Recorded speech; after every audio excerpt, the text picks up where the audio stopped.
Listening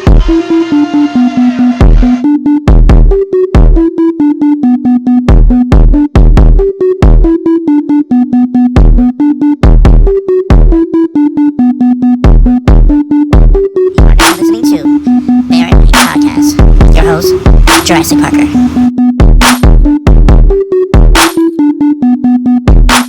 Ladies and gentlemen, boys and girls, non-binary, children of all ages, this is the BearatNight podcast. I'm your host, Parker, Dom, BearatNight, whatever you want to call me, the guy up the street, the guy that lives over there. I'm that guy. I'm him. This is the BearatNight podcast. And I have a great, fun show today. Last week was serious. We're going back to fun. All right. So this is what I like to bring to y'all, just a little back and forth. And this topic today is favorite cartoons growing up. Now, we started with top 10, and it quickly went away from top 10, at least for my part, because there's just so many I can think of that warms my heart. And I have a special guest, and I just told him he went from interviewer to guest. So that he's a friend of the show now. He's a family member of the show now. So without further ado, I'd like to give y'all the man, the myth, the legend himself, the supermodel, Davon, the dapper rock star, baby. Yo, what's up, man? Thank you for having me again. As you know, I've been upgraded my membership to guest. Yes. I appreciate that, man. But if you was white, that was your black card. If you was white, that was like, here's your black card. You know. Oh, I got my black card. Nice. So yeah, man, thank you again for having me. Anytime you want to talk about nerd stuff. By the way, call me, beat me if you want to reach me. You know what I'm saying? Like, this is why. See that reference? You know, all the nerds know that reference. I hope you know that reference. I do. Definitely had to get him on the show, get you on the show, because, just talking back and forth anyway online and stuff with everything. So it's just like, God, gotta have him back on just regular shit, just, like, I like doing interviews and stuff. I love doing those and getting to know people, but, there's certain people that like, damn, okay, I gotta have this person on more than just an interview. Just like, these person need to be somewhat a part of the show a little bit more. Like, I need a brain trust, with some episodes. They're super pinnacle to that to this conversation. Yes, you know what I'm saying? Like, I need that. So, I definitely don't like to talk to myself on a regular basis. So, definitely need people I can hit up. And so it's like, yeah, I think you're probably the what is it? I think it's only 5 so far, like less than that if I can remember. Matter of fact, no, you're the 3rd so far. So yeah, matter of fact, no, you're the first from guest, from interview to guest. You're to like part of the show now. So you're the first. Definitely. So you're the first, but number 3, and the people are like, okay, let me hit up. Like, what you doing tomorrow? What you doing? You wanna hop on the show? You're like, bet. All right, the forward bet. Yeah, you know what I'm saying? I can count on a couple people like you might be available. But yes, man. Like, telling you about the top 10 list, I thought it was gonna be easy doing this list, and as we talked a little bit before, this man hopped on with his Darkwing Duck t-shirt, and I was like, damn, why did I not? Let me put this on the list. This is also on the list. You can write this down real quick. Like, this and the thing is, I have a big old Darkwing Duck figure, like giant figure on top of the shelf right now, and I'm like, yeah, he probably like, why did I not think of that? And I said, look, dude. Was it that one that came out like last year or something like that, right? Was it? No. This is actually an old school, actually an old school, I think it's a 1990s figure that came out years back. So I think it's at least 20 years old, maybe older than that. But it's like, wow. one of those, like, you know how those size it was coming out like 30-inch figures or 20-inch figures, yeah, something like that. Yeah, so it's like, yeah, it's been some years. It's been some years. I had to get off of eBay. Sounds dope. Yeah, so I had to get off of eBay with that bad boy. That was like almost $100. I was able to finagle myself. You know, So- eBay is low key like one of the plug places. Like it really used to be like is. super lucrative like back in the day, but now it's it's very trustworthy. Like I don't know if you can see this Yeah. Iron Fist back here. There's like a Yeah, It's is it Dynamite? No, I don't think it's Dynamite. It escapes me the name of the brand, but this thing's like big boy. This thing is like super heavy, right. and everything is like standing on the thing kicking. And I think I got that for like during the lockdown version of COVID, part of COVID. I think I only got charged for like $100. Boy, think it's like lockdown, a I bought diamond. so many figures, bro. I bought so much over lockdown. You just rolled over. It just said add to cart, submit order. Dude, I thought the world was ending.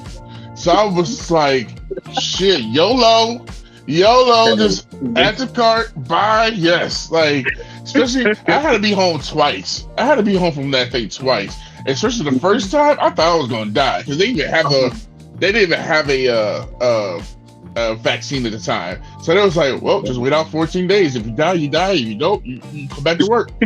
So I was like, well, let me buy this before Let me get this, pose this up, take some pictures. All right, that you got it. before I die. Let me get this right quick. Let me make sure it's in my possession.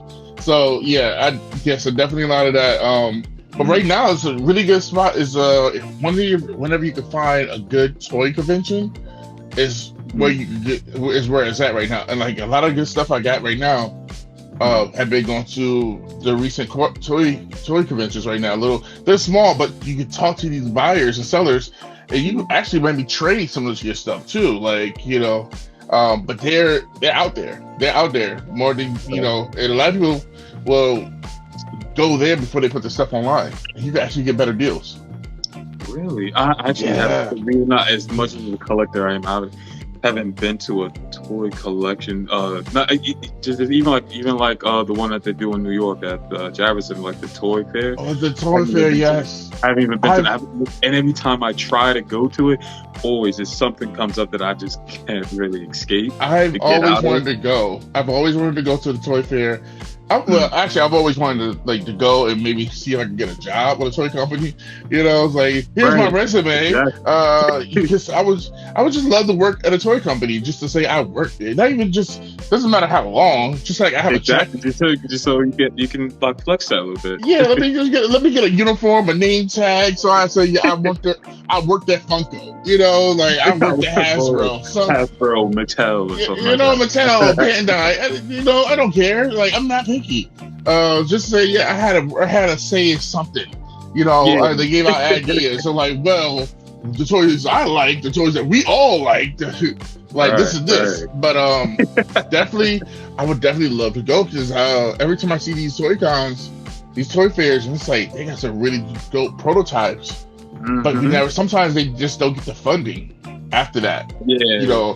I remember seeing I think it was like it was like a Voltron cartoon before they did the Netflix show. It was a Voltron cartoon they did on Nickelodeon, and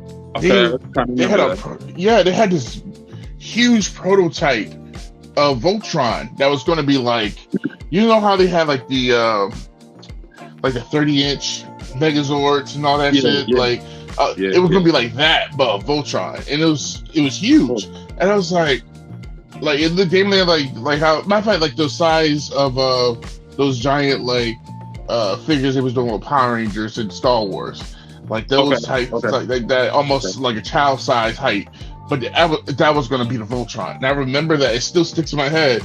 It's like, but they just didn't get the funding for it. But it was a prototype. They had it all built. But it was just the funding to mass produce it. They just didn't have it because the show didn't go so well because they were about ratings and toy buys, and none of those match. So that never happened. So I always look at those things like, damn, if it only had a chance. And sometimes you can buy prototypes. Sometimes you can actually buy prototypes if you talk to the right people. To the right too. people, yeah. Yeah. It might cost you a pretty penny, but it can happen. But yeah, so Toy Cons, I know there's one in Manchester that does it like twice a year, Manchester, Connecticut. It's like for one day.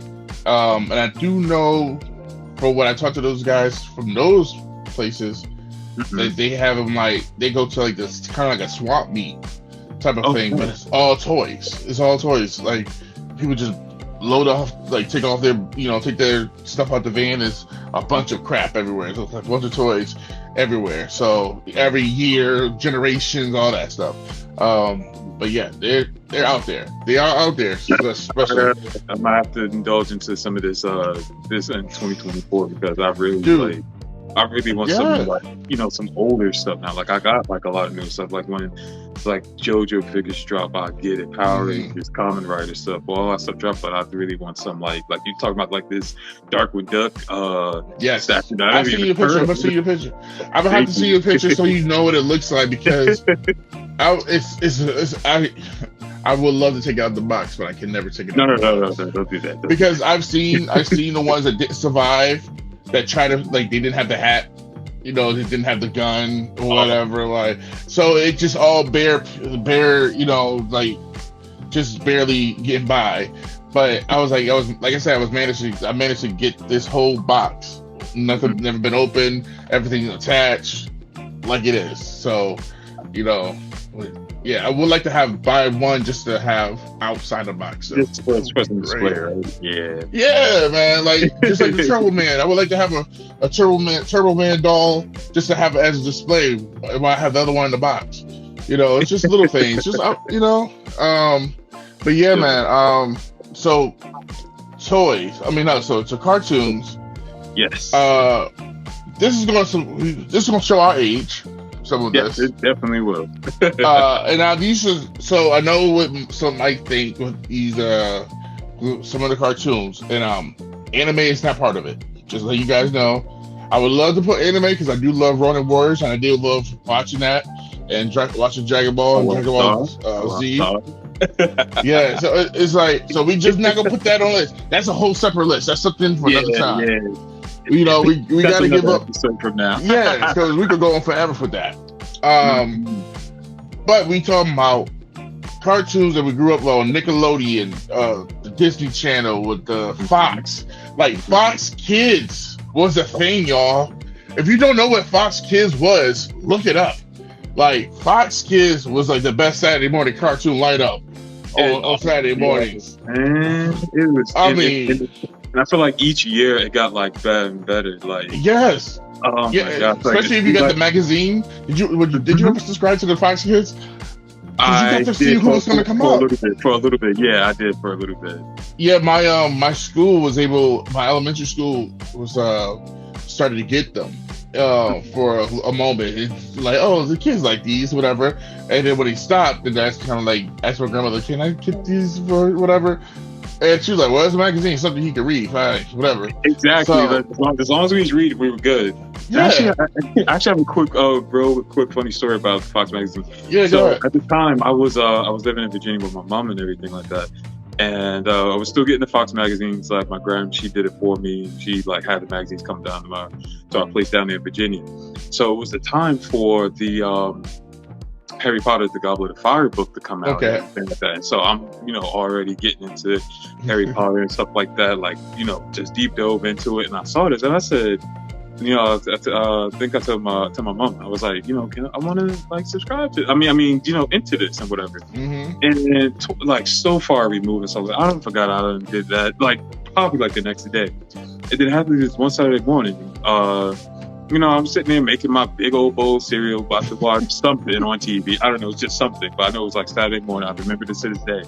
And the doorbell rang. So I was just like, oh, okay. I was like, Mom, are you expecting somebody? And she's like, no, I think she's on the phone with somebody. So and the package, it said it was for me. I got the door, the guy, the UPS guy. He was like, Davon and whatever. And I was just like, okay, thank you. And I was like, oh, maybe my grandma, maybe she sent me something or whatever. Mm-hmm. And then I opened it, and I ain't even looking at nothing. I just opened it. God forbid it was something else. I just opened it, and then it was the Harry Potter Goblet of Fire. pretty much I won the sweepstakes. I had won. It was the same weekend that it was dropping, like the book was dropping, and I had it like 9 o'clock in the morning before stores even opened, and I was just like, I won. I won something. So it was like you had a sweepstakes to get the book. No, yeah. The sweepstakes was like to get an early copy of the book, and it was the hardcover copy, everything. It's in my storage now, but I still got like the letter that I had got. It's like, hey, you're one of the first people to win this, to read this book, a while before it drops and everything. And I was just like, I've never won anything, especially as a kid. Like I was just like, exactly, yeah. What? It was like the coolest thing, and I still got that to this day. The original, like first edition copy of the Goblet of Fire. How does it feel like? Because I feel like maybe it was a bad thing for me because I never got into growing up into Harry Potter because I was so fixated on Goosebumps and Animorphs. Goosebumps and Animorphs All right, good. Animorphs was my thing. 2 hours. It would be 2 hours. Like you touch with your right hand on an animal, and you gotta wait for. If you go over 2 hours as an animal, you're stuck for life. I knew all the rules. Okay, about the surge, and all. Yo, trust me, man. I was looking at everybody funny. on a regular basis. And Animorphs was the ish, man. And I think it's still one of these things. Like if they tried to remake it, I feel like they can pop. It's really a bare bone show that you can't really mess up. No, because even you watch. Matter of fact, it's on Tubi. Animorph is on Tubi. Animorph is on Tubi. I watched the first couple of episodes, and it was like it brought me back to being a kid again. And it's just like, oh my god, some of the graphics is really bad, but some of the camera work they try to do for certain things, it's kind of like, okay, this is smart because you don't have the budget. I get it. Like you gotta understand at the time, the budget wise, you don't have the much. You don't have it. It's a pilot or whatever. Exactly. So no one knows the show. Nobody understands, but the story was good. Mm-hmm. So you're captivated by the story in this whole thing that's going on, and it's like, oh man, I can't believe this. Oh, this is happening, and you're captivated by that. And it's just like, but as you're an adult, you see all the little things here and there. It's like, okay, they did this camera work. They did this camera because now I know about especially me knowing about the whole camera stuff and how people do behind the scenes and stuff. I can nitpick. But it's like I gotta turn that part of my brain off to go back to that little kid to be like enjoy the show just for what it was at the time. But the books are great. Animorphs, it was one of the best books I ever read. And also Goosebumps. So when Harry Potter showed up, I'm like, what the hell is Harry Potter? Oh, a little witch, he's a little witch guy. Okay, cool, whatever. But I just at the time I've only watched the first movie. Mm-hmm. Never got to watch all the other ones after because I want to watch it chronological. Okay. But I still haven't found the time. Like I'm still watching this stuff. I'm still stuck on the first one on Peacock. But how many are there? God, Lee, I think there's like, if I'm not mistaken, like 6 movies.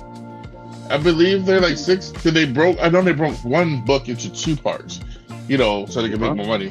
But yeah, but there's a lot. But then they get the game. Cause I know I really wanted to play the game, and I was like, oh, but I felt like a phony trying to play the game and never watched the movie, never read the books and stuff. So I felt like a phony. So like, become pretentious and be like, all right, let me play the game. And be like, I'll go back and like, oh yeah, I know this. It's like let me try to play this game, and you or somebody else like, oh, you playing that book? You playing that game? Oh, so what you think about this and this and this? And I'm like, bring out the whole lore. It's the same way when I go to work and the football game is on and I'm trying to cash people out or whatever, and they're like, oh, so what you think about the game? And I'm like, Michael Jordan? He's good. Yeah, Deion Sanders is really good this year. Deion Sanders is really good. They're killing it. What team you like? So So that's why I try to stay away from Harry Potter right now until let me get my ish together. Oh yeah, and what is it? I was sucker for the Lion, the Witch, and Wardrobe. Chronicles of Narnia. Yes, Chronicles of Narnia. I love that too. So that was my thing. But how do you feel being an adult now, being like one of the first people to read these books, and now you got all these new kids and generations? So it's like, I remember when, we didn't have all this. We didn't have this merchandise. Right. It was actually just it's funny enough. I saw a meme today on IG, and it was saying like, I think the lady was like, "Oh, we're at the age now where we're saying like, oh, I see when you grown up, I watched you growing up," and that's the same thing I feel like with like, especially like things with like nerding and stuff like that. For like, first of all, just like the grand thing of just merchandise and everything like that. It's just so readily available like everywhere. Like you can go to Target and grab like, some memorabilia at Walmart, and Amazon. Before it was such a niche situation, you gotta go to the right store. Like sometimes it was like only Hot Topic at the time. Yeah. That you can find some stuff. But now, Hot Topic and FYE. That was the two stores I could probably go to. That was probably the only two. That was it. Yes, like, and even like with my little sister, she's only she's 18, and it's like and it's funny like when she sees something like old, like I have another T-shirt like All Real Monsters. She's like, "What's like where's that from?" and something like that. I said, "Oh my God." It's like just don't know on Nickelodeon, and it's like. And honestly, I think I even got that shirt from Hot Topic. I know I got this from like Hot Topic. It's like, something about those shirts that if somebody sees it, it brings them back. It's like, oh shit, I used to love that show when I was a kid. Exactly. Like, it brings them back mentally, and like if they had a bad day, you kind of made it like a good moment for them. They're like, oh, I remember that show. Even if they had a bad day, that little joke of. Oh yes, when I have worn this shirt, and I don't wear it often. I don't wear it because I want to preserve it, because it's like the only Darkwing Duck anything I have besides like the comics and stuff like that. So I don't wear it, but every time I wear it, they be like, "Oh my God, I used to watch the show as a kid and everything like that." And it's like you people that's like on our parents' age, it was like, "Oh my God, Darkwing Duck." I was like, even just like right now, like the surge like of the Goofy movie. Right now, it's like it kind of like it. I feel like it comes in waves. The Goofy movie, like people remember it and they forget about it. They remember it, but right now, I feel like it's been really heavy the past couple of years. People have been really talking about it, and matter of fact, even on episode 8 of Atlanta, Childish Gambino's show, Donna Glover, they did a whole episode dedicated to the Goofy movie. And it's like, are you serious? Like, I love the episode. Yo, that was like one of the coolest like episodes in that whole thing of this. So, like, that was like the coolest thing. I was just like, yo, Donald Glover, he got it. He got it. To do something like that, he got it. That was. But it's because he's because I feel like sometimes when I see people like at his level, I feel like they're older than me.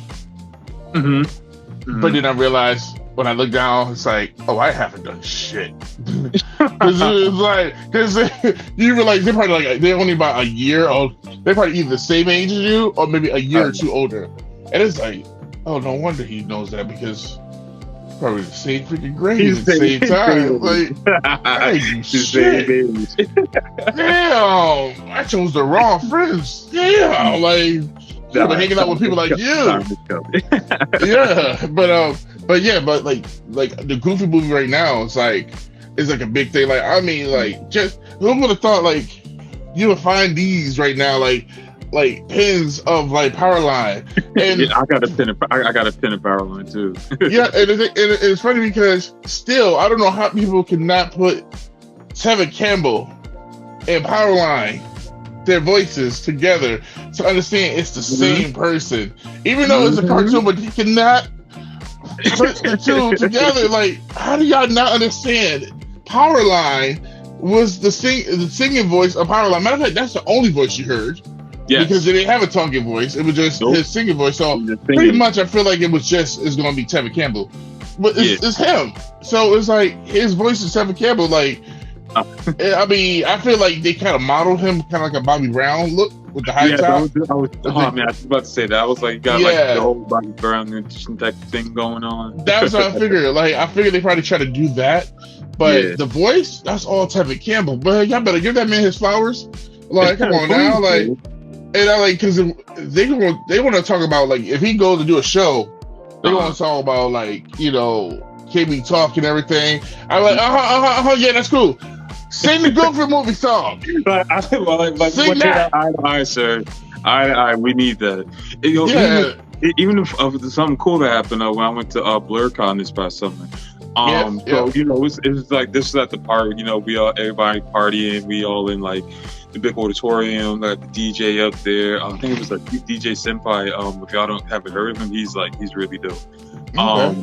He was doing his thing and everything. He played Powerline, and just so long ago, like it was. Is he? I know you're talking about. Yes. Yeah. I know you're talking about. Yes, I do know. I follow him. Yeah, he's mad. Yeah, he's mad cool. So he started to play Powerline, and behind me, I just saw like this whole like. I thought like a whole pit opened up. I'm like, we about to do a mosh pit to Powerline, but what happened was it was a lady. She was cosplayed as Powerline, and she's just like going back and forth with the song and everything, doing the dance. It was the dopest thing. I can see in the videos. I got it. It was just it was like a whole like nostalgic moment. She was like, you know, doing the thing, bringing people in to dance with her. It was mad cool. Leave it to black folks to make some like, like a nostalgic moment. To make it something nostalgic, epic, you know, like come on now. It was a dope thing, bro. It's like I didn't know how many people was gonna know how to do that dance. Anyway, that's a thing. I was like, oh, it's a cartoon. Well, they just make it up, but no, people are actually doing it and stuff. I'm like, I'm gonna break my leg trying to do that little jump, like flying up and down the house. Yeah, no, I'm not doing that. Nah. I can barely do the kid play dance. No. Before we go and talk about the list, I have to ask you. You recently, because guys, I gotta admit, I was hating from afar. What? When I saw this, this man recently went overseas, and and Komodo'd up and everything, just living his best life, and I'm over here in the office in the cubicle hating. It's just like, this is a bug. Like, look at this. Look at this. I was secretly partying. I was like, it's a green screen, right? It's a blue screen, right? Is it Photoshop? Is it Photoshop? I hope it's Photoshop. Because he can't be doing this right now. He can't be doing this. He out here living his best life, and I'm out here suffering. Nah, man, that ain't right. Oh man. You recently got to go over to Japan. Yeah, man. How was that? Like, I knew I wanted to ask you on the air, like, to get your review on it. Like, how long were you there? Like, it's just a blanket like thing on Japan. It was absolutely amazing. I felt like, honestly, my inner teen, my dormant teen that's still there was healed like through that whole week. Me and Amanda, we had went there from it was in October. It's like the first week of October, from like the 1st to the 10th. We was there. We was out there for like a week and some days. It was every bit of it was just so epic, man. Just from getting like finally, it's like once we landed, so the flight was like 14 hours. But honestly, it was easier than I thought it would be. Did you have to sit in those little comfy chairs, the comfy flight? So I got economy plus. Okay. I wasn't gonna pass none of that. I was like, as long as I got some decent leg room, I could charge my devices. watch TV a little bit. I was good. And honestly, the chair I was in, it was pretty spacious and everything like that, which was surprising to me. And I didn't have anybody sitting next to me or this chair after that. It was just like a little she was Japanese, little Japanese lady sitting on the far end, and I was just chilling, man. Straight chilling, man. But then once we finally landed, so I landed in Tokyo and everything like that, and it was just like it didn't hit yet. It did not hit yet. It was a cool moment. Like I posted a picture. I was like, where it said like "Welcome to Tokyo" and everything like that. But I was like, okay, we're still in the airport, so it still didn't hit. And then because we stayed in Osaka, so Osaka is kind of like Tokyo's right here. Osaka's like like down that way, and everything like that. So we had to take like a layover flight. They crazy like these people bougie. You get to take a plane for an hour or two, like another prefecture, which is crazy. Wow. Or like daily and hourly. That's crazy. And so we did that. We picked up some stuff like our pocket Wi-Fi's and all this stuff like that. And then we got on a plane in Osaka. Then I'm like, all right, I'm getting the jitters. Like again, it's happening. It's happening again. We landed at Osaka. I was just like, oh god, all right. I'm excited. I was already tight, but like, nah, now it's peaking, and I'm trying to keep calm. But I was just like, bro, this is happening. Then we get out in the streets, flag down the cab and everything like that. We driving. I'm like having like a moment. Small tear, not gonna lie. Just like, man, like it took a lot of work to make this trip happen, and I'm so glad the people I went with. Like it started out as me and my bro Chris. We were just like, yo, we just got to do Japan, and we said that like in January, even like for my birthday and everything. We was like, we got let's make this happen, because it's about time like the country had opened, because it's been closed off. Japan was like one of the countries that was closed off until like the last minute. Like it opened up last October. Right. So it's like, let's just do this. And then it was like, all right, bet we're gonna do this. And then it just happened. It just came together. So two of my other friends, they came on. It was like, yeah, we want to do this. I was like, this doesn't happen all the time. Like somebody said, we want to do this, and people fall off, stuff happen, like the leg fall off or something like that. Right. Just something happens, but all of us, it all just worked together. We all stayed in the same hotel. It just all worked out. Same flights. It was really, really, really dope. And then, like I said, as we got the taxi, one of the first cool things I see, we driving like to our hotel and everything. My friend in the back, she's like, "Oh my God, look, Capcom building." I was just like, I was like, "Oh my God, I gotta take pictures." And, that's that. When you see something like that, it's like, nigga, we made it. Like, you know, that's the perfect song for this entire trip. And like, honestly, we get to the hotel, we check in and stuff like that, and it's like I went because we all had separate rooms and everything. I just had to stand there because I stand on the balcony. I was just like, and just looking out. I was like, yo, this is crazy, bro. This is you're doing something that you got to do something that a lot of people can't do or want to do.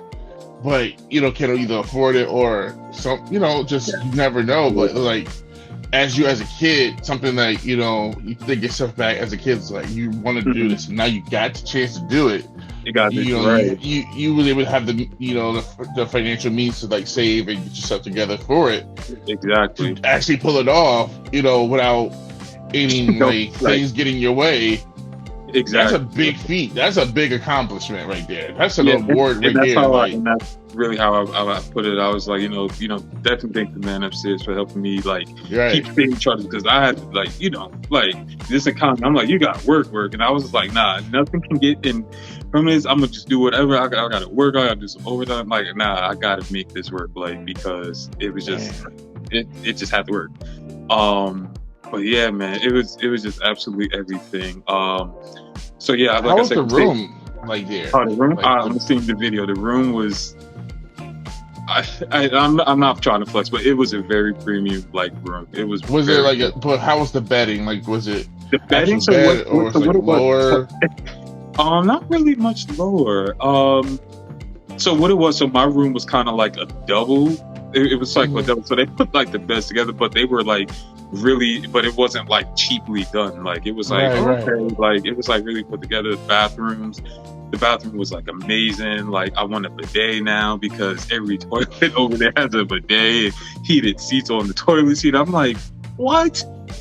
I mean, when they do, you know, they do have those now, but it's like an attachment. You gotta buy an attachment. Like, these things, it's all like built in. It's just like, wow. And then like the showers are dope.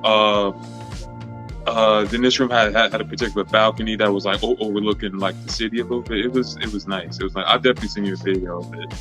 Yeah, man. It looks. Did you? What is it?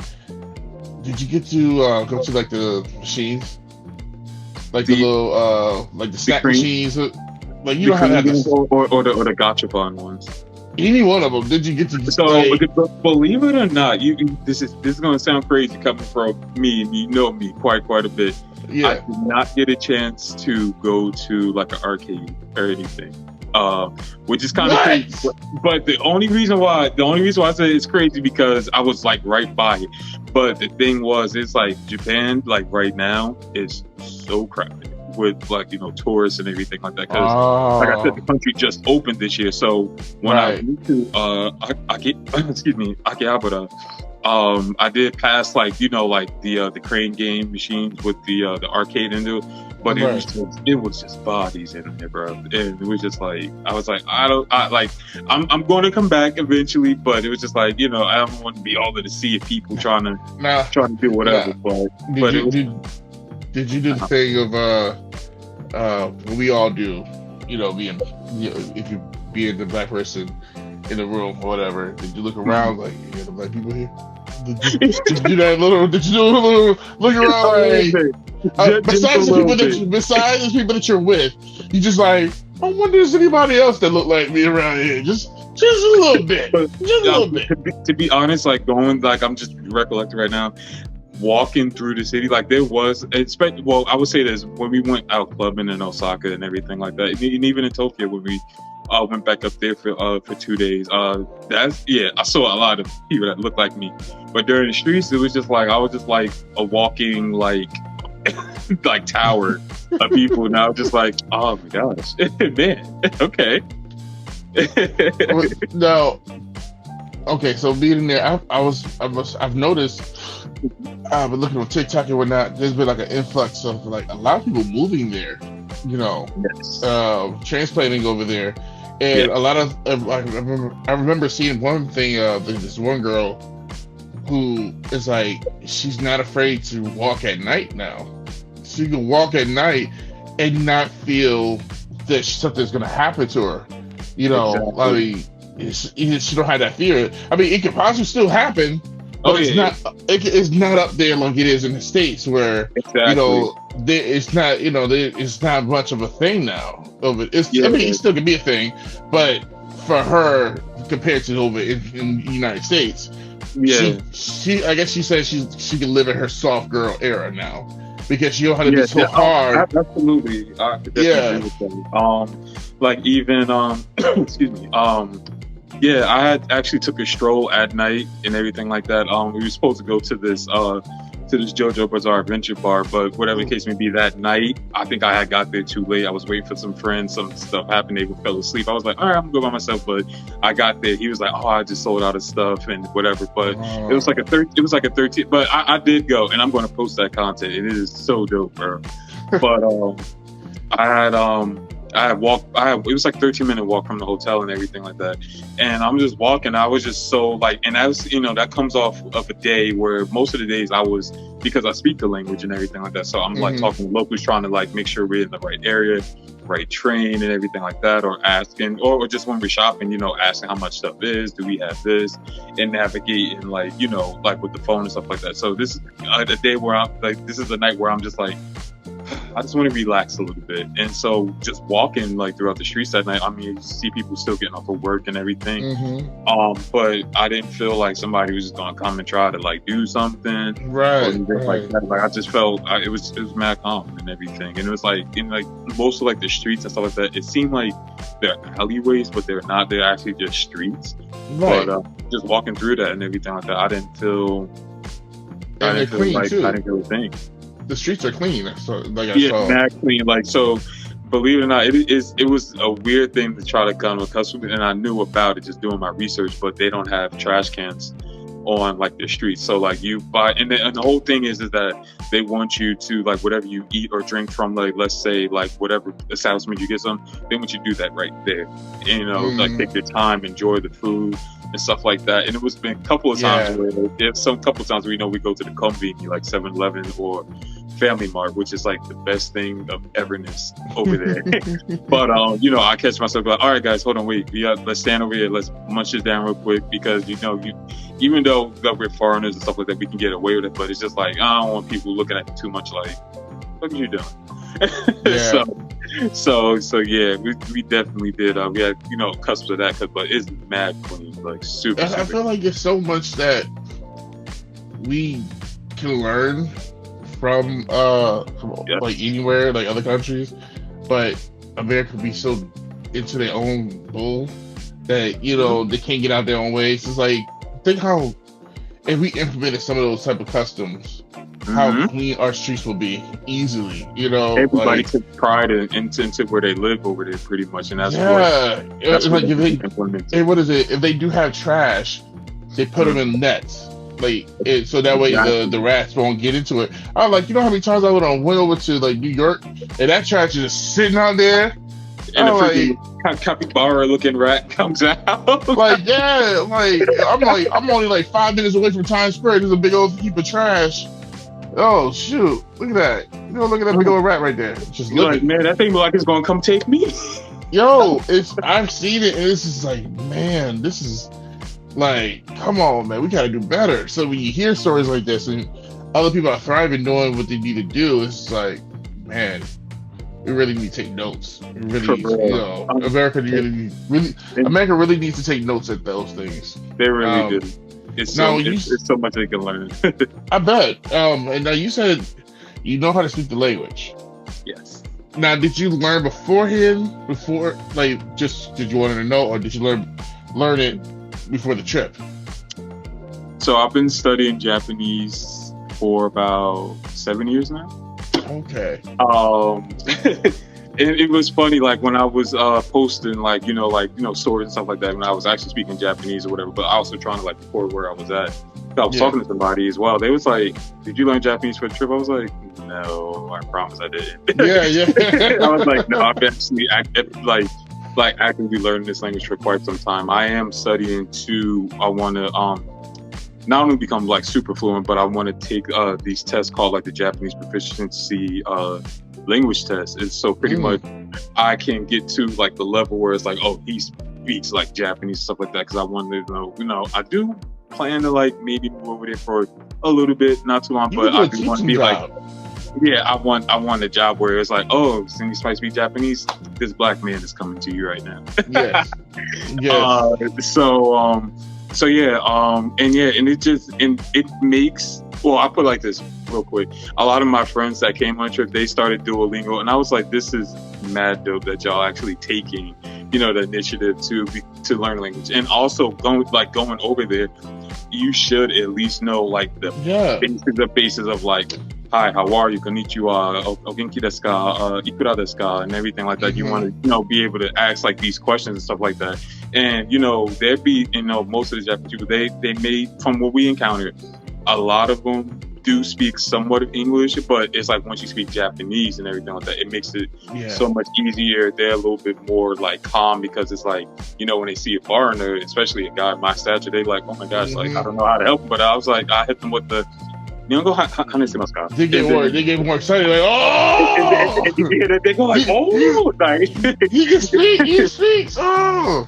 They probably give you free extra stuff just because of that. Like, oh, exactly. Okay, you do this? Exactly. It actually got me like a discount at one store. That's and what I'm saying. And another thing, it got us some more food at another restaurant and everything like that. I was just like, look, Because you took I'm so glad I started learning this. Because what I've found over the years is stuff like the Japanese, Korean, like Chinese, like the fact that you took the time, no matter if it's just like even at a regular Chinese spot, whatever. The fact that you took the time to learn it, speaks volumes to that, and they're very more appreciative. Of the fact that you took the time, and you didn't have to. You know, you live in America, you don't have to, but you did anyway. And shit, here you go, hey, discount on this. You know, here, take this, it's free. Fuck it, take my card. You know, for real, like, and it was so good, and like it just makes like it made our trip, honestly. And even my friends that, you know, just learned the basics, stuff like that. And because most of the things like, you know, I help translate if we need directions or translate, like, you know, my friend wanted some takoyaki, stuff like that. He just wanted to tell the guy he was hungry, you know, just having like little laughs like that. So learning a language, if any of you guys go over there, learn like the basics, like the bare minimum basics, it'll get you far. And even like a real quick story. We were on the train. I think we were going back to Osaka from Kyoto and everything. And it was like me and my friend Nick. We had 2 seats next. So this is on the bullet train. And then like all my 4 other friends, they were on the other side, and they had like 2 seats amongst them. So like this train kind of like fills up quickly. So it was like 3 other Japanese ladies or whatever. They wanted to sit. So me and my friend, you know, we moved our stuff, you know, just so they can sit down and everything. It was around like lunchtime and everything. And they had saw like the other guys over there kind of like take out a little snack, and the ladies that were sitting next to us, they was like, no, go ahead and eat, like, you know, you got your snack. But I was like, no, I'm okay. I mean, like, I was starving, but I was like, I don't want to be all like whip out like the full course meal like right there. I was like, no, it's okay, whatever. And then they saw my friend Nick's bag, and it had like I think he had Pokemon or something like that come on it. And they had asked if we were going from like this Pokemon tournament and everything like that. And I was like, no, we you know, we just, you know, traveling from the store and everything like that. And then Nick had asked him if they play Pokemon Go, and then I had translated for him, like, to play Pokemon Go. And then that's when he was like, oh, you speak Japanese and everything like that. And then one other thing, we was asking like each other what's our favorite Pokemon. So, and my friend Chris, he's a Snorlax fan, and I had to remember like some of the Japanese names for Pokemon because I don't remember them like that. And he was trying to say Snorlax or whatever, and I was like, oh, Kabigon. And then she was like, oh, that's your favorite. And then he had the tattoo on his calf of Snorlax, which is Kabigon. He has him on it, and she was like, oh my gosh, I'm gonna take your picture. Can I take a picture of his tattoo? And then we were just talking about like, you know, our favorite Pokemon and stuff like that. I'm translating for him. So it was a real cool interaction. I wish I recorded, but it's like something that's in our brain and stuff like that. It was mad. It was really cute. It was real cute. These little Japanese ladies. That's awesome. That is awesome. Oh man, Pokemon bringing people together after all these years. Yo, Pokemon is like the universal, like, especially Pokemon Go. It just tells you where you're at, because when they mention, oh, you coming from the Pokemon tournament? Like, you would never hear that phrase in America. Exactly. From a regular establishment. Like it was a regular, like, as if it's a real thing. Like there's really are Pokemons out there. Like, oh, you coming for the tournament? Like it was just, like, you would never hear that here. It's just, and the age range is crazy. Like I'm not saying like these Japanese ladies was like old and like decrepit or anything, but they was like up there in age. And she brought out her phone with the Pokemon Go. She was showing me her favorite Pokemon, and I was like, when she was saying that, I wasn't catching it, but it was Raikou. It was Raikou, and I had said Kaminari, which is thunder, but I was like, no, that's Zapdos. But anyway, I was just like, but yeah, she was showing me like her everything she got. It was really, really cool. I have become more and more I've grown to love Cubone. Cubone, yeah. Like, I've grown to love. I used to look. No, yeah, I still love Squirtle. Squirtle still have my heart. Yeah. Especially his Japanese name is Zenigame. Zenigame is Squirtle. Zenigame. And I still love Squirtle. Yeah, then War Turtle is Kameru. So in Japanese, turtle is Kamen. It's Comex. Oh. So, but and Blastoise is Comex. So I could see how when they translate the names and stuff like that, they try to keep it like, you know, in tandem and everything like that. So it's just amazing. Now, did you get to see, before we start to the list? Yeah.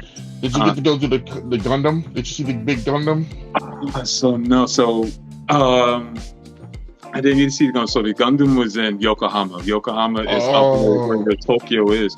We did go to Tokyo. We went to Tokyo for Friday into Saturday. So Friday we just pretty much and it's a 2 hour 30-minute train ride from Osaka to Tokyo. Ooh. So that kind of took like a bunch of days, but the first night we did, we just went clubbing. That's all we did for the first night. Then we woke up early and we kind of like split up, like me, my friend Nick, and my friend Ken. We went to Akihabara, which is like the anime town where you see like anything Japan, and you see all like the anime buildings and stuff like that. That was my Saturday morning. That's all I wanted my Saturday morning to be. We were going to try to do that, but from Akihabara to Yokohama was like an hour and some change, and we were still trying to get back to Osaka at a decent time. So we did the Akihabara thing for a while. Then we went to Asakusa. I've still got so many pictures to show you, bro. We did that, and then that's when we went back to Osaka. But however, you know Eva, right? Neon Genesis Evangelion, the anime. Oh yes, I heard. Yes. So like the like the big the Ava, the green purple like robot thing.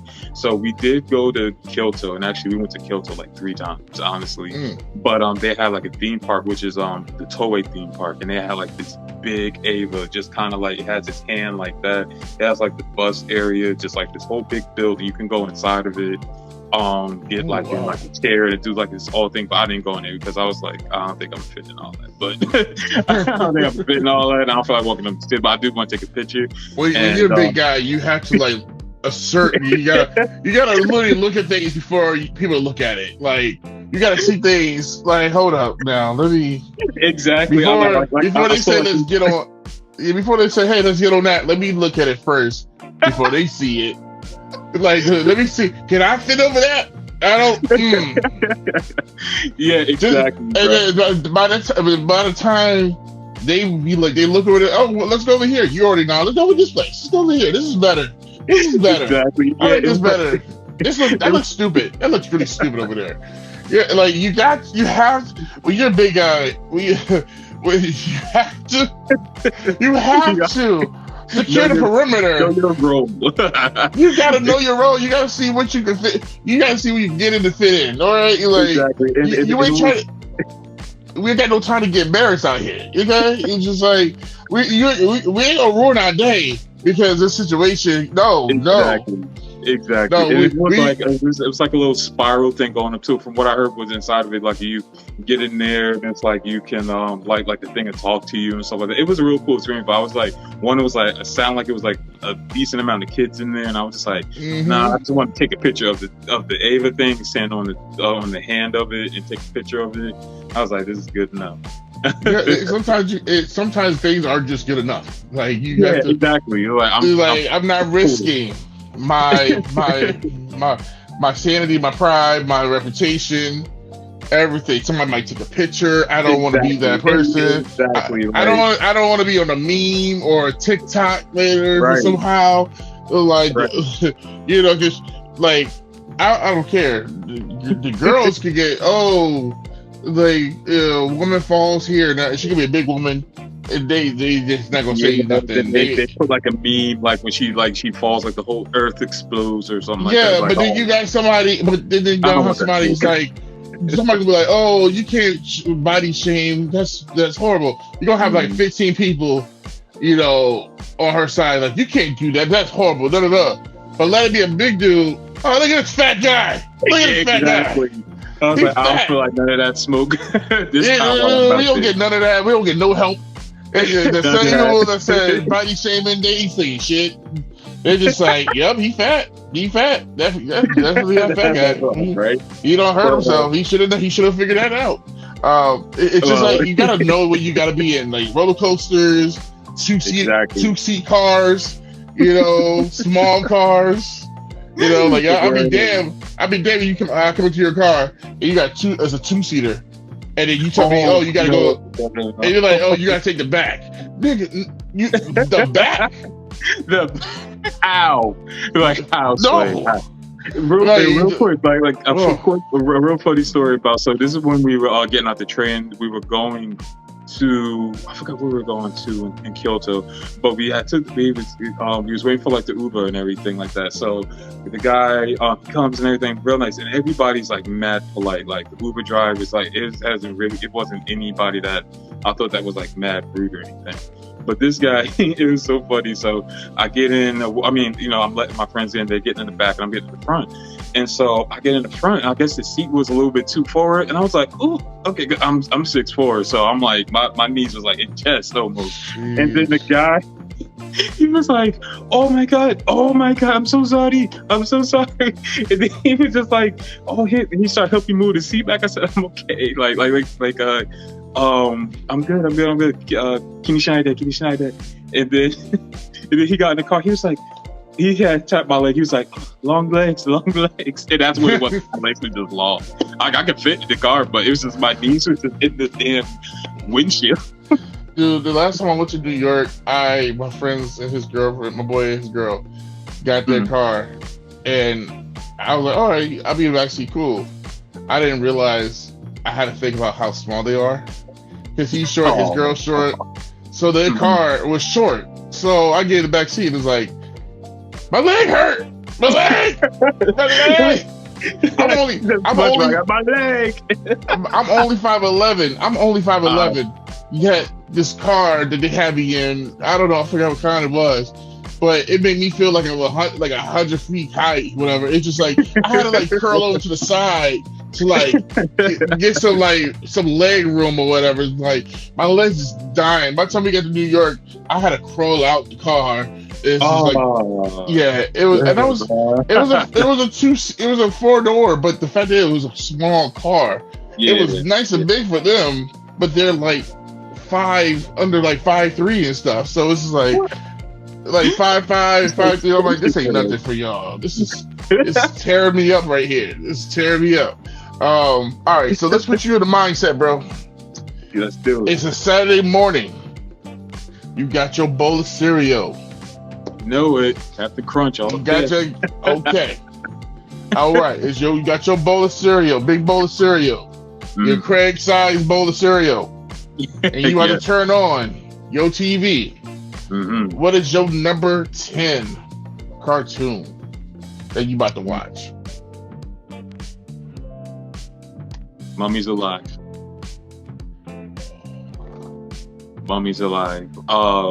You already know, bro. That whole I forgot to put that on my list. Like team member thing, Power Rangers, Sentai, Kamen Rider, Sailor Moon. I'm big on that transformation thing. Like give me all that shit. If it has transformation in it, yes. Yeah, like all of that. I suck that up all the time. But Mummy's Alive. First of all, that was like a show where also on Tubi. Also was on Tubi as well. Yeah, I didn't know that. Yeah. They got a lot of cartoons on there. Yo, I didn't know that. Really? Yeah. They got. I feel like if they got them all on, like if they got pretty much all the episodes on YouTube, they pretty much have it on Tubi. That's how I feel like it. Like this, it goes hand in hand right now. Wow. But yes, Mommy's Alive is on. Yeah. This is a good reason why we're doing this episode right now. This is amazing. See. But yes, Mummy's Alive is a great show. I love that show. That was a great show. Honestly, that was a great show. It was just so dope. Like just the art style of it. You got to see some POC characters and everything like that. Mm-hmm. Like it's like based in Egypt and everything. But like all the Mummy Squad. I can't even think of like the names and stuff like that. But like my favorite was the guy with the snake, and when he transformed, he do like down. I'm big on like martial arts. Martial arts is like a heavy foundation of like why I like pretty much the stuff I like. So seeing him do that, I used to get so. When I see something like that, I think of Five Deadly Venoms. Ooh, that's how I look at that when I see that. And that's older than us. But yes, exactly. Exactly. But yeah, Mommy's Alive is just great. Like it was it tackled some cool stuff. And it was like, and Yeah, it wasn't what is it? The protagonist, the kid. It mhm. wasn't like a simple white kid. It was actually a ethnic kid. It was like Yeah. I think he like was Egyptian or like something like Egyptian or that. something. Yeah, if I'm Yeah. not So mistaken. they were definitely tan. They were definitely tan. It wasn't tan color. Mhm, So him and mhm. his mom and stuff. But it was a really good show. Oh Yeah. man. Oh my god, it was amazing. It was like when I first discovered it and everything. I was like, "What is this?" And I see them do a whole. It's a team. They do the power squad thing. I said, "I'm locked in already. I'm locked in." I And then mean, I see like good. they had some action figures come out and everything I was like just about that. I to got say. some of those for Christmas. I got the leader. I can't remember his name, but he was like the blue one with like Right. with the raw. I think it's raw like pork. Like the Yes. dress on and stuff like that. Him. I got the girl and the guy, the snake guy, the green one. Now were they Um, all is it in the box? I mean, it's like in mint or they're out the box? they're out the box. They're unfortunately Okay. out the box. Now, Yeah, but they had every figure. They put out every member of the team. yeah, Though. they did. So, and I always a sucker for when they put a big dude in the group. Yeah, the purple Like, guy, right? Yeah, he was like he didn't have he's the strong. arm, but when he Yeah, transformed with 2 arms and everything, it was just so that show was just so cool, man. Too that was a cool. good show. That was a good. There was a few shows out there at that time, the late '90s, 2000s that maybe lasted like maybe a year. You know, one Yeah, season, but they had a good impact. very good Uh, impact. um, Very good. mine will be my number 10 Mhm. will be Rugrats. Ooh, okay. That's always a good Rugrats. time. That's always a good Yes, time. it's I never realized how many years it was on until Yo, like there's it was some on for episodes. like it started in 1992, and I think when I started getting cable, my grandmother like probably like 94 or something. Mhm. But I was wondering how they got so many episodes to watch regular, but then they like to watch like when it's new, and it also during the day, like every day, whatever, because it's been off so long. But that was almost like the original SpongeBob for how many shows they had on. This is Yeah. I think they was like prepping us for like One Piece and everything with all these Yeah. episodes. But Rugrats is dope because you got to go in different, they had their imaginations going, and Yeah. like it was like what are the babies thinking? It's like it was dope. It was a dope situation, a dope show to watch that I used to Mhm. really love. But then I realized as I got older how many adult jokes are in that, and Yo, I it's a lot. never knew. I never a knew. Like I they went down really a went rabbit over my hole. head. Yeah, I was like I do remember like when there's like like it was Grandpa magazines, and Mhm. but I didn't put I didn't. That's the one thing I do remember as a kid, but I just never really thought that it was something crazy. Like I didn't know that was a little porn stash. These are Right. grandpas. These are grandpas. These Guys, kids. playboys out there like that. Yeah, so that was something else. That was something. But yes, you could go on. I didn't care for grown up. I mean, Rugrats are all grown up. Yeah, you know I what? I think I probably watched every bit of like a couple episodes of it, and I thought it was okay, but it was like it wasn't capturing. It was just like kind of cool to see them, have an idea for it, but it's something I didn't keep on. Did you actually watch like the new Paramount? Did they do like a version, CGI version? Yeah, the CGI one. Did you watch that? I don't know. I thought it would look too weird to me. I was like, I'm good on that. Okay.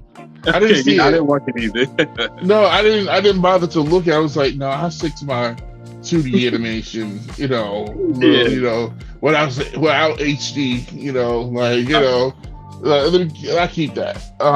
What is your Like, we don't need that. We don't need that. what's your number 9? What's your number 9? Batman Beyond. Batman Beyond. Definitely. Why did I not wait? Man, I messed up. So, and it used to be like, so what it was like, I got four brothers and everything like that. So me, I usually want to watch like all like the anime kind of stuff in the morning and everything like that. So it'd be like my brothers get it for like a little while, and then when it's my turn, I get my block. I'm watching Yu-Gi-Oh, then it's Static, then it's Batman Beyond, and that's kind of how I get my 3 shows in real quick. And yeah, Batman Beyond was just one of those things. Like I like the aesthetic of like futuristic dystopia, cyberpunk, all that.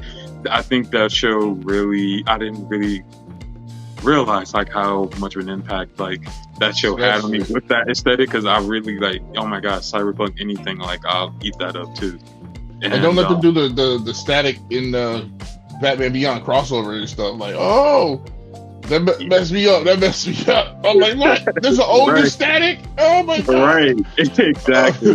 Like it was a dope show. Like, yeah, you're right, because I was like, matter of fact, I mean, because you know what, the 90s, 2000s was already into trying to figure out the whole cyberpunk thing in a way. Yeah, but I think when you got to Batman Beyond, they kind of like opened it up more of what could it be, you know, and gave you that goth element added with it too. It was perfect. Still, that is the reason why still to this day we still want a Batman Beyond. You know, like to this day we're like, you know, can we go over Batman Beyond? Like just give us Terry McGinnis, please. Just give us Terry. We don't care about nobody else. Just we don't did Bruce so many times. Give us Terry. You know, like that's it. It's time, I just don't know how they would do a suit with him, because he's all black. So it's like even the mouth. So it's like you gotta have to do some like shading or whatever. Yeah, I think they probably have to do something like that. They have to work on like their shading and shadow work and everything. Yeah, like because like it's just like the whole time you just go looking at the dark the whole time. It's like, like a red bat on the forehead. Yeah, that's it. That's all you gonna see. Is like you know how cheap that CGI gonna be for that. Like just a shadow fighting people. You know, like unless they do like some type of like character. unless they do like a real shiny black, so like whatever the light hit, it reflects or whatever, like with something. I don't know. Why am I working for them? They ain't even paying me right now to think of this shit. But it will be dope to see one day. Yes, you got number 9. This is Batman Beyond. That's a good one. But we talked about this. My number 9. Real Monsters. There we go. All right, bet. Yes. Yeah, we talked a little bit about it. That was my number 9. Like, that was my show. That was one of a kind. Honestly, one of a kind show. Yeah, I don't think there's nothing else that has come out as cartoons like in like the 2000s era, or even at the tail end of the 90s era. Real Monsters is kind of like its own unique niche thing. Even though I do think Disney sold some of the Real Monsters stuff for like what is it, the Monsters Inc.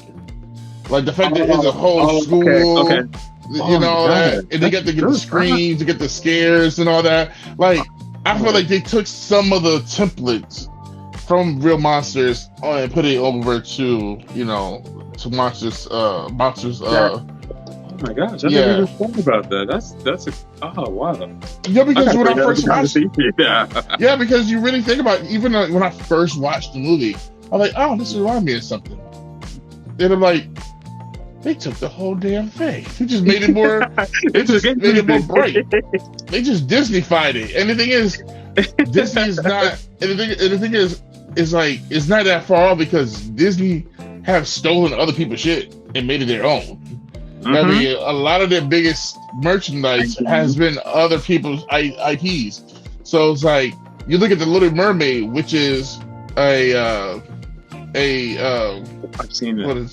It's a, what is that for? Public domain. It's a public domain. Yet you can't think of mermaids unless you think about Little Mermaid. Yeah. I know what that character looked like. I just can't think of what it was called, what the company that was called with it. But I've seen that, and I've seen the whole thing with the Lion King. What was the thing? It was like Kiba or something like that. Yes. Or that came out before that. A few years before that. Yeah, I was just like, oh, Disney kind of, that's fine. But they have it though. They have it where, yes, even though it's public domain, but they fix it. They got enough money where if you do look up the Little Mermaid, It's not gonna be the public domain stuff. It's not gonna be other movies that use that character or whatever. It's gonna be. It always turns out to be Disney first.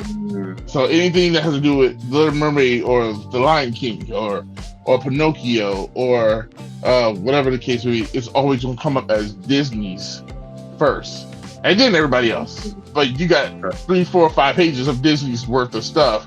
Then you go to the cheaper stuff. That's why, like, what is it? That Winnie the Pooh horror movie. Like, they can't, like, they can put, it's public domain. You know, the whole thing is the public domain. But when you think of Winnie the Pooh, it's always gonna be Disney popping up. Yeah, you're not, but you have to like really be strategic of Blood and Honey and all that stuff. They got to change the names, and they can't put, if they add a character, you can't put that in your stuff because what is it? I think it was what's that? The donkey that's in Eeyore.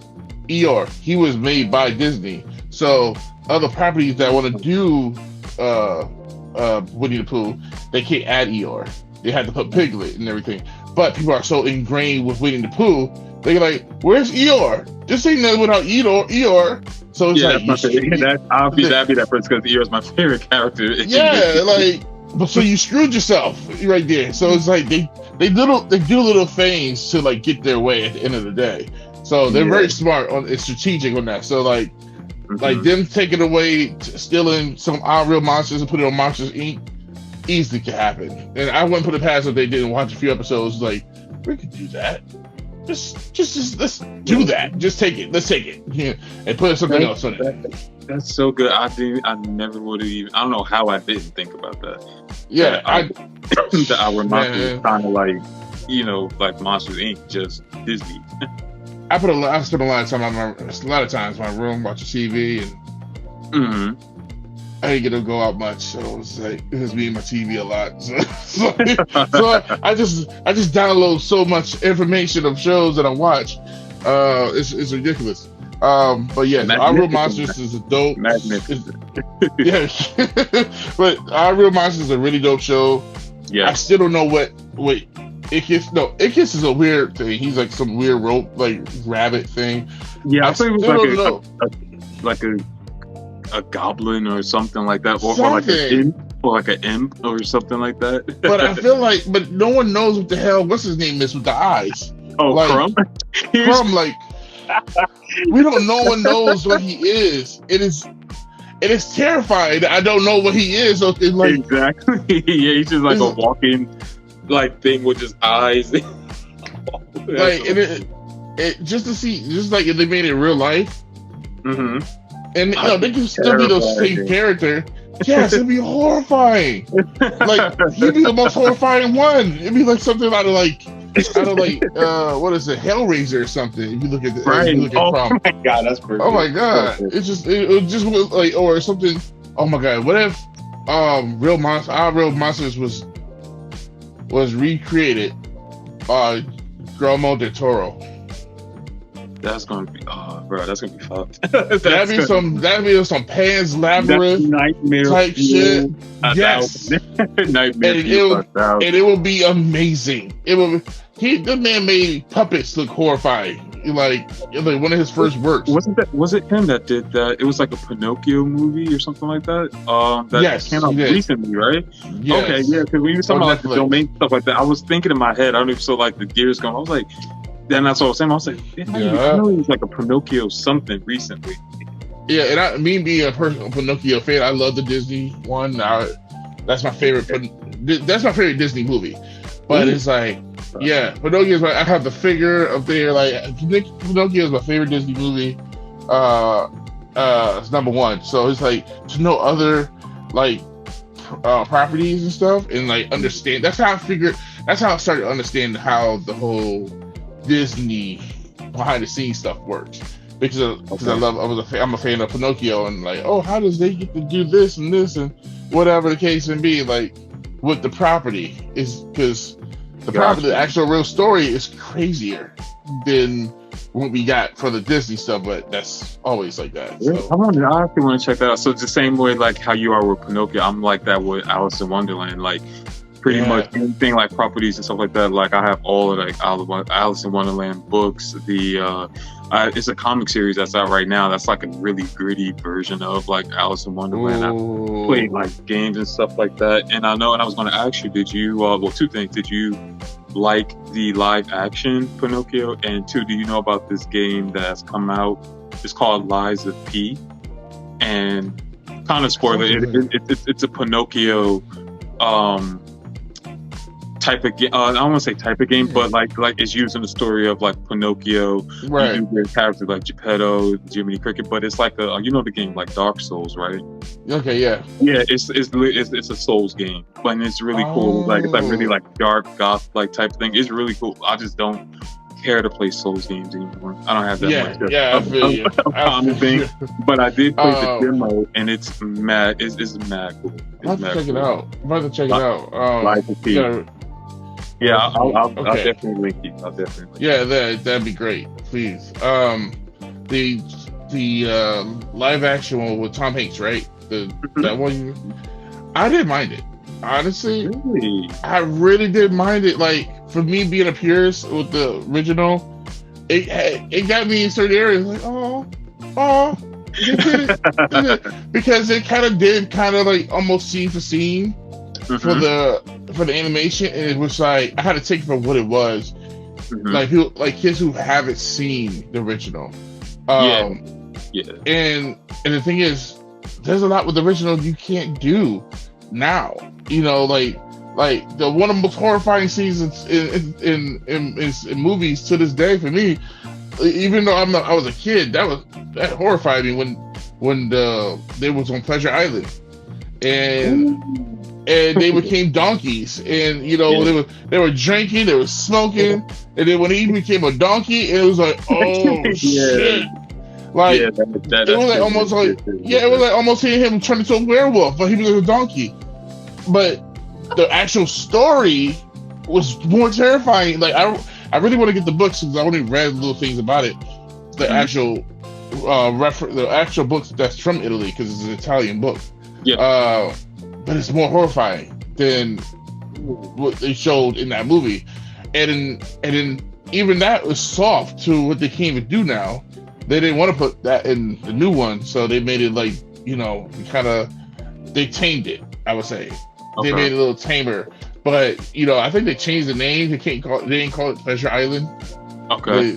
They didn't. Yeah, so it's like even me as an adult, like, why would you call it Pleasure Island?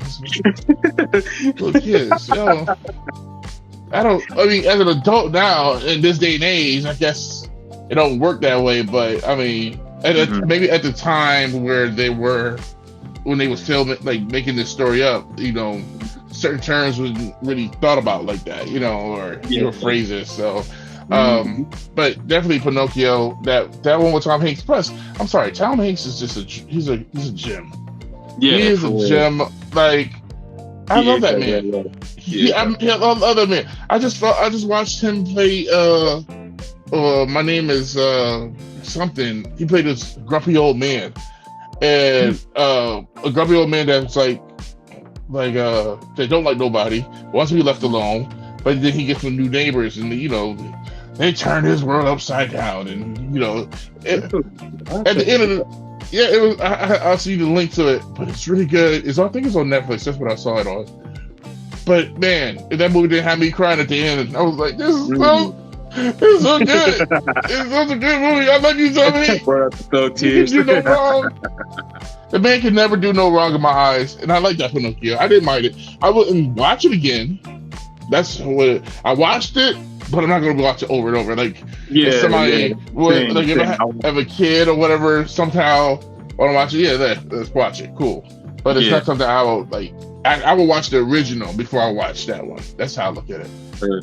Because I don't care for, like, them turning everything to a live action. They really everything don't need to. It's just, like, you're lazy. And to me, out of all, like, the live actions that I think that is actually good is... the Beauty and the Beast, Jungle Book was still and for me, I think that. Oh, and Little Mermaid.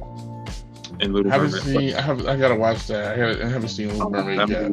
That movie, all like the hype and everything for that, with Chloe Bailey just getting all like the props, like she killed that role. That movie was done. I mean, the girl can sing her ass off. The girl's talented. Like, I've been a fan of her and her sister for the longest. Oh my gosh, that movie was dope. I see why Melissa McCarthy as Ursula was like, oh yeah, that's pick. It was. Oh yeah, the girl could. I mean, back in the day, they would have just had her be the singer voice. Back in the day, I mean, so it's just like, look how far we came. Right. What was it? Your number 8. What's your number 8? My number 8. I'm going to say I wrote my stuff down because I was probably forget. Jackie Chan Adventures.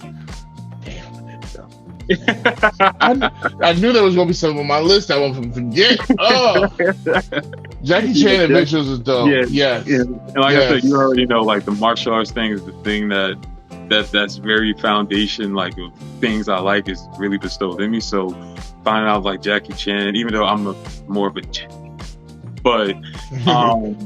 but seeing him get his own show, like him voicing the character and everything. Right. I believe he voiced like his own character. No, he just did the intros and outros. The intros and outros. Okay. But it was somebody else that did that his voice. His voice. Okay. But yeah, it seemed like a show that's like kind of like, that's pretty much like a mirror of him and everything like that. Getting the talismans. I was like, if I ever get a tattoos, I want to get like a couple of those talismans as a tattoo. I think I remember seeing somebody had made those for on Etsy at one point. Really? They had like the whole thing, all the talismans and stuff with the logo and everything. All the he had to put everything onto whatever. I think it was on Etsy at the time, but it looked really cool though. So I actually built it up and stuff. Yeah, it's a really dope thing. There's a story like with his niece Jade. Uncle was always on to be funny because I even catch myself going like, yeah, I catch myself, dude. I'd be like, oh my god. But yeah, Jackie Chan Adventures was mad dope. And it lasted a good amount of episodes. Right? I think it was maybe, if I'm not mistaken, maybe 1 or 2 seasons. I think like 2 seasons. Like then it was like the season where what's his name? Tagoro became like the good guy and everything like that. He was working with them. Yeah. And then it came with I think one of my favorite parts was like that the guy with the red hair. He looked like some wrestler or something like that. He'd be like, Flying Tiger eats chicken or something like that. He'd do like some weird kicker punch. I can't remember his name, but like every time he used to come out, I used to be dying. Be like, yo, what is he chatting about? What's going on? It was, I think, seeing that as a kid, especially at that time I was watching, I was really in a mode where trying to watch anything that had Jackie Chan on it. So it's like Rumble the Bronx, and then like Mr. Nice Guy and Rush Hour, and Who Am I? Oh my god, I love Who Am I? Yo, that's again. When he goes down that even thinking about it right now is giving me like jitters. Like he's sliding down that building, that glass building, with no harness, no nothing, just him. It's just the thickest thing ever, man. Oh my god! I saw a picture that says, these are the actors, and these are their stunt doubles. This is Captain America, his stunt double. This person, his stunt double, Jackie Chan, and that was it. Just him. It's just him. Like, it's like, and that's even what is it? It's like they want to do another movie, but it's like, how he don't like stuntmen. He does his own stunts. He getting up there. Y'all better hurry up. Y'all better hurry up. If he breaks something, he broke something. He's done. He's no repairing it. There's no like the end credits is gonna be him dead. It's like, think about it. Like, you know how they show all the little cutscenes where he messed up on or he hurt himself. It's gonna be one scene. He's not gonna get up. Yo, facts. I think it was one scene. I think it was in the movie Project A when he was going Project. And that's a very old one for him. And he was going to jump down from like this clock, but he fell through all the way down through like these awnings and everything like that. Yeah. And everything fucked up, man. And then.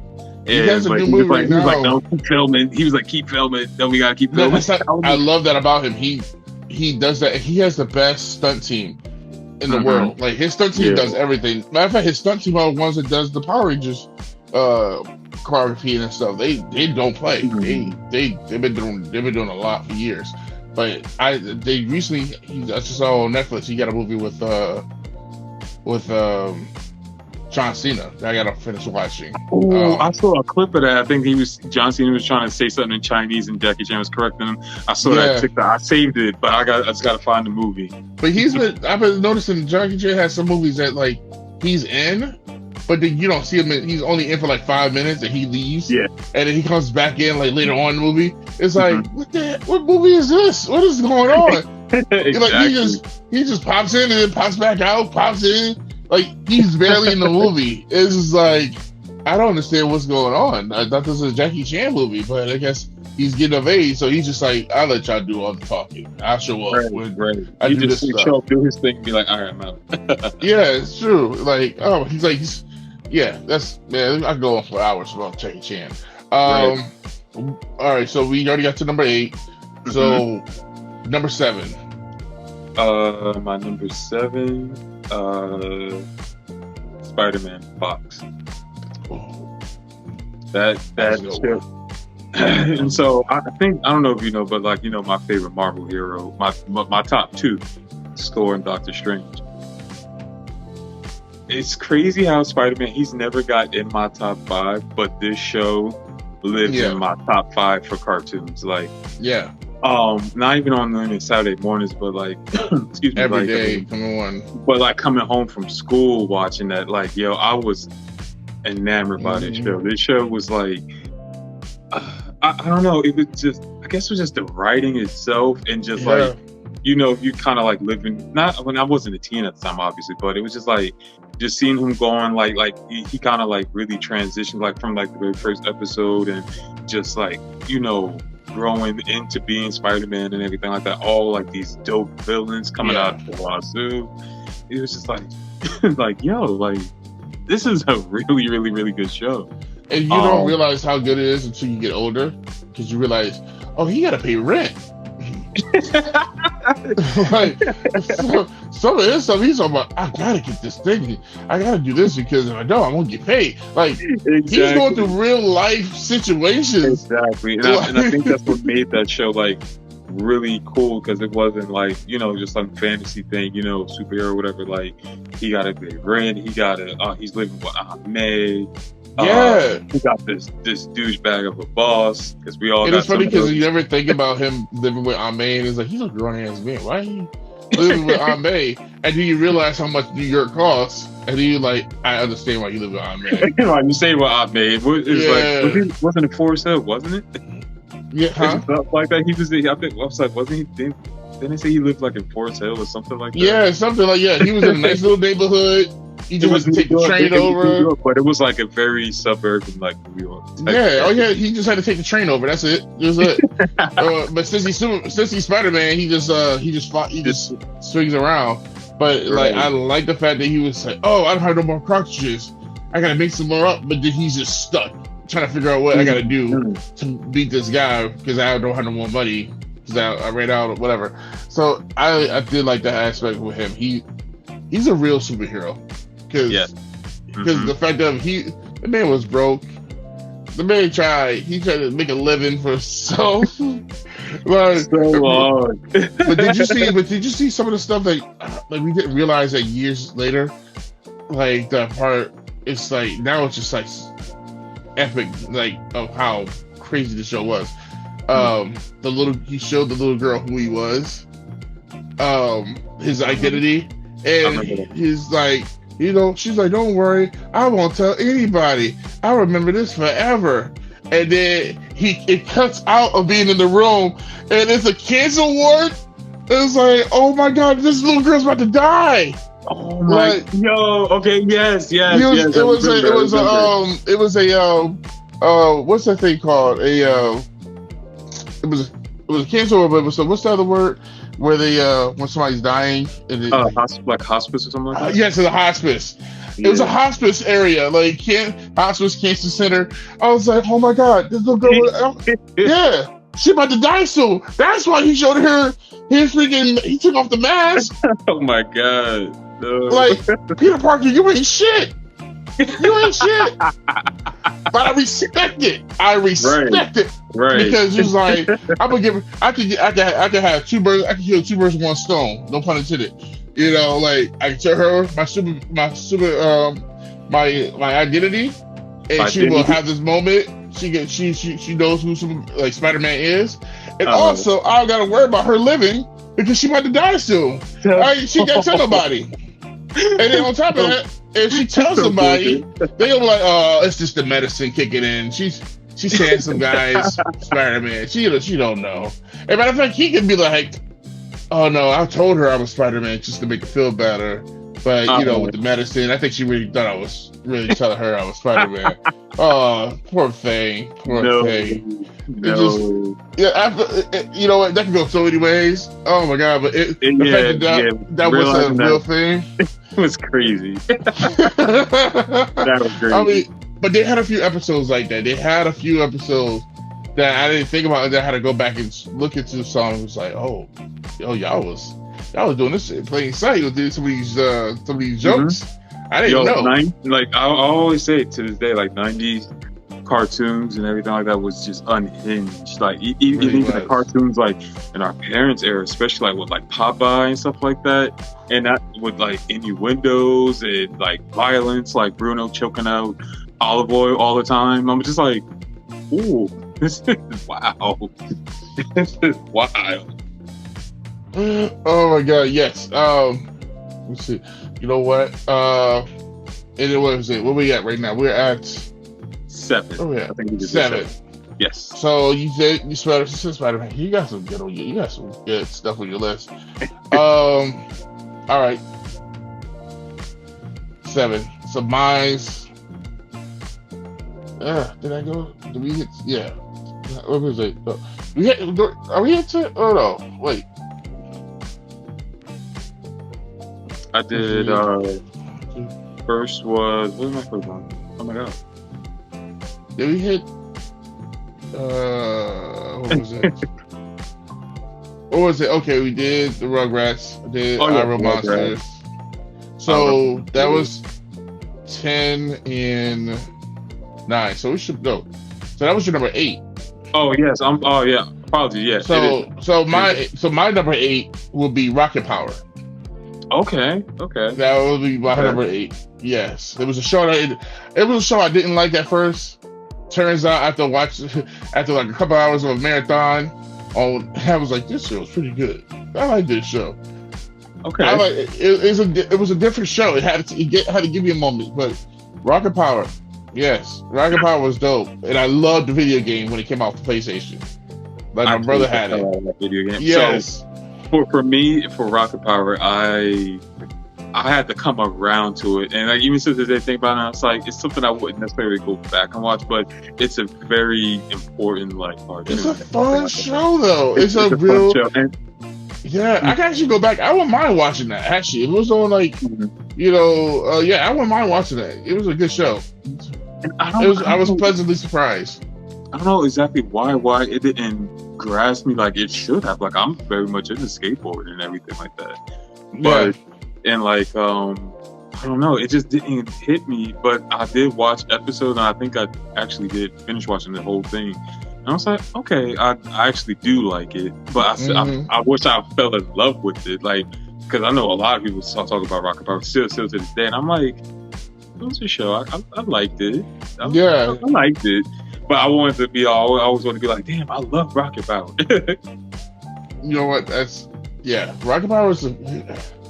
Especially at the time I was playing hockey and everything and rollerblading and stuff like that. Like, yeah, it was a big thing for me. Yeah, so I grew into liking it a lot more. Surprisingly, that was a fun game. That was a fun show. Yeah, that game, Yeah, I played the hell out of that game. yeah, me I ain't too. gonna lie.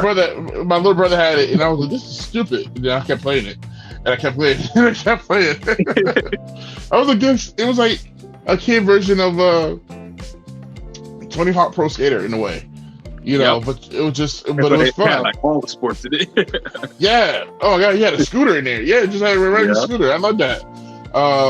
Let's see. What we no, okay, that was number. What was number 8? So what's your number 7? Number 7, I'm going to say Ren and Stimpy. And I'm going to say both versions of Ren and Stimpy. Preferably the more adult version of it because it was much more. Wasn't it all adult in a way? The Nickelodeon one was calm. It was a little tamed a little bit. Was it all on Nickelodeon? It actually went to Comedy Central, if I'm not mistaken. Yeah, Comedy Central. Oh, like later on, right? And then when they came back or Later something on, like for a while, but like was on Nickelodeon, but then it went to Comedy Central, like Oh, like the end of like the 90s. because I just remember it had always been like extra, you know, especially like some of the growth, like some of the jokes. I always hated the moment when they like took a real look at something, and it just like that one picture, it'd be like super like imposed and like extra disgusting looking with the flies or whatever the case. Just it's just like it's just. It was like one of those things you look up and like, oh, look this up on Google, and then you see a picture like, oh God, no, Right. it's just like, Yeah, like, you know, like, oh Rick, you look dead in the eyes, and then give a real close up of him looking it's all dead. like bloodshot, the veins. Yes, And highly detailed with that. Oh my gosh. Ren and Stimpy is definitely one of the shows that we should have not been watching as kids.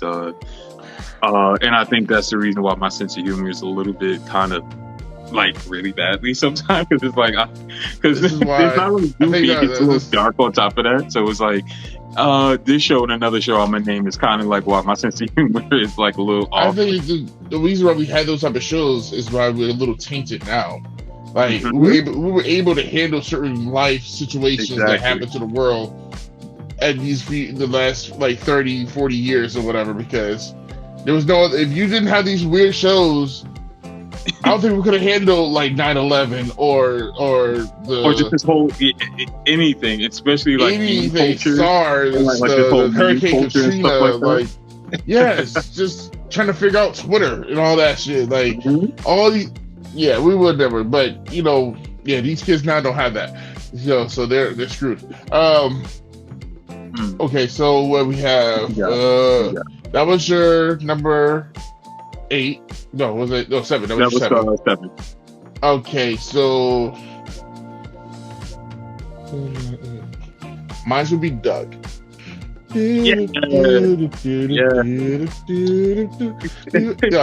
mind you, a lot of these shows that we've been mentioning so far has some of the best theme music, though. Oh, absolutely. Some of these shows had like the Spider-Man theme, like the Spider-Man cartoon. Like some of these had some memorable like theme music. Like you didn't have to have words to it. Just you knew some of the just hum it, and you just be like, oh, you know that. Like some of the beat patterns, like you just remember, like, oh my god, it was so good. But definitely mine would be Doug.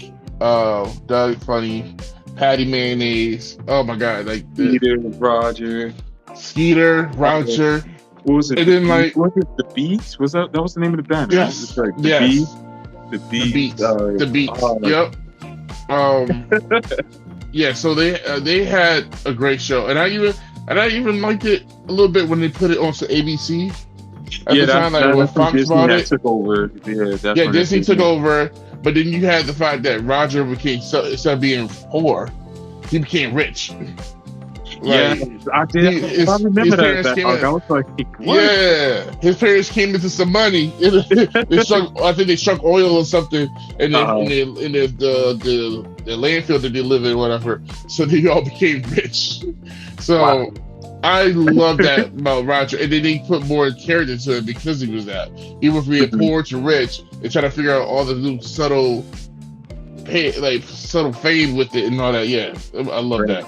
And he's still trying to move on Patty Mayonnaise. He didn't care. Stayed He's on. like, hey, yo, Patty, I got money now. What's good? What's good? And she's like, nah, I'm good. Now I'm going over here with Doug. Did you know that I actually saw this like on like throughout the web or social media somewhere. But I think it's hard to confirm that they're actually going to do a new version of Doug. Well, not a new version, but like a continuation. But like Doug and Patty as kids. I would love to see it. I would love to see it because one, I think it'd be good. They did something that under the radar was kind of dope. Was they did an interracial love affair between the two, and I love that because nobody really paid. Because the fact that they made everybody like a blue or green and everything else, but they made sure Patty was a black, and Doug was white. You know what I'm saying? Like, even though we know Skeeter was the black friend. You know, even though he was like turquoise or whatever, he was black. But they really made Patty and him a thing, and it's like, and no one mentioned, look at what they're doing to our kids. We got, they showing interracial dating. They didn't do that. No, it wasn't none of that. Because they took it for it's a cartoon, but it also showed like, it's not that bad. You can love who you love, and there was no color. There was no color involved in there. You saw couples in there that was like one green, one purple, one blue, one orange, or whatever. Some of the color we've never even seen, but they're that color. And, yes, Like, I mean, that show right there just like made it like worthwhile just to see the combinations of people and how they get along with each other and stuff like that. You don't have that now. You can't. They don't do that now. Everything is just so like it's either an agenda. Agenda, oh my god. Something, or it's just overly forced, or let's see what we got here. Number 6. All right. So number 6. What you got? Rocko's Modern Life. I told you that. That's what I was saying. Another show that has my sense of humor a little bit out of whack is because of that show too. I can't believe I'm saying this, but Rocko's my number 6. Oh, nice. Yo, Rocko's my number 6, bro. I figured it was gonna be one or something's gonna catch, but Rocko is my number 6, bro. No lie, like. Right after Doug is Rocko's Modern Life. It's like I have to put him here. He's a standard. Synergy. He's a standard, dude. You got to. Rocko's Modern Life was like legit. I felt myself belly laughing like at that show often, and then really even like the parts where it was just like when they be eating their food, they're literally eating like cow butts or something like that. I'm like, yo, this is crazy. But this is so hilarious. Weird. It's such a weird show. Like they're eating cow butts, but yet their son is a cow himself. Exactly. And they're a bunch of wolves. And it's like, it was so. Oh my god. Like the mom, the like this dude's mom, like kind of. I feel like that's growing up when I used to hear like older ladies' voices like that. I'd be like, oh my gosh, she's like Mrs. Big Head. Yes, that's the name, Mr. Biggest Big Head. Did you and check then out the son, what is it? The father. Oh my god, he was funny as hell. Yeah, Mr. Big Head. You watched the Netflix? Was it Netflix? Right? What the Netflix little movie that came out? I think it was like 2 years ago, something like that. Was it Netflix? It was Netflix or Paramount. I feel it was Netflix because I didn't get Paramount. Probably, you know what? I think it probably was an. It was a special. Yes, I do remember that, but I forgot where it was on. Yeah. Maybe Hulu. Because I think at that time, they was doing like the Animaniacs. Like Animaniacs, they did Invader Zim. They did a thing with that. Yes. Oh, there's on Tubi as well. Oh snap! Yo, Rockham's on about to be- Rockham's on Tubi. Rockham's on Tubi, y'all. It's on Tubi. Just let y'all know. About to run it up on TV. Oh, it's on Netflix. Yes. It's on Netflix. Yes. It came out in 2019. 2019. Yes. So originally released. Yes. It was really good. I actually like Static Clean. Rockham's Modern Life. Static Clean. Yep. I like how they got all like the cast back. The stories, it was even funny. It was even interesting. Their son, he was like transitioning and everything like that. I was like, wow. They made it like really with the times and everything like that. And it was honestly, it was mad dope because it was like a legit continuation of the last episode when they got. And you know what? And much like Peter Parker, Rocco was trying to pay bills. He was getting threatened about getting put out, getting evicted and stuff. Like, you can't make this stuff up. The man, I felt bad for him at times. It's like he was just trying to live his life, trying to work, pay his bill. Like he didn't try to bother nobody and stuff. Like, but he just always gets messed up in Heifer and what's his name? The turtle. Yes, I know he's talking about he's all depressed and stuff. Yes. F or P. I can't think of it now. But always get like messed up in their stuff and oh my goodness. But yeah, Rocco. It just never felt how. But it was a good show. Like I felt myself every episode laughing. Every episode I found myself laughing. So is it canon that his job was like he was like one of those kind of like called sex worker things? Yes, that's what he was. For, right? Yes, he was a but they never leaned into it more. But yes, he definitely was a phone sex operator. Yeah, but they never. But they did. I don't think they like listened to the phone calls. I don't think how they worked it.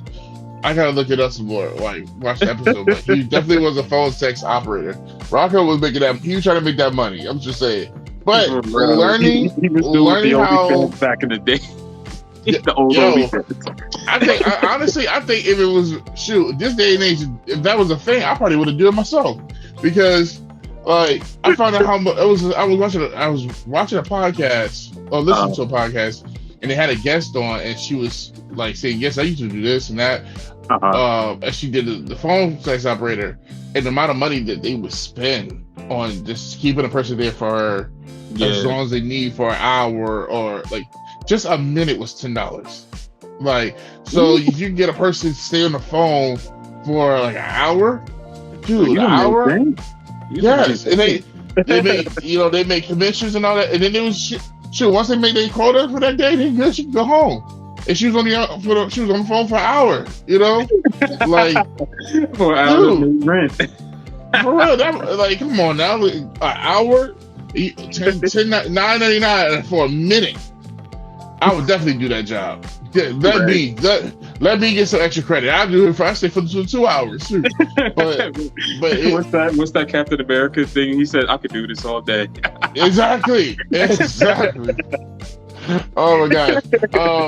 We're gonna end it right here, and we're gonna come back next week, and we're gonna get to number 5 and down from the list because there's a lot more in the tank of these shows that we got here that is going to keep us going. So, stay tuned, y'all. Next week, stay tuned. The next 5 and up is bonus cartoons is going to be on this list. The honorable mentions. Yes, it's going to be fun. So stick tuned next week. We'll be back. I am your host, Mr. Parker, BearatNight, all that good stuff. And this is Davon, the Dapper rock star. He will be back next week to join us to finish this list out. And yes, bear it all. Be yourself. We out. This is BearatNight Podcast, y'all. Peace.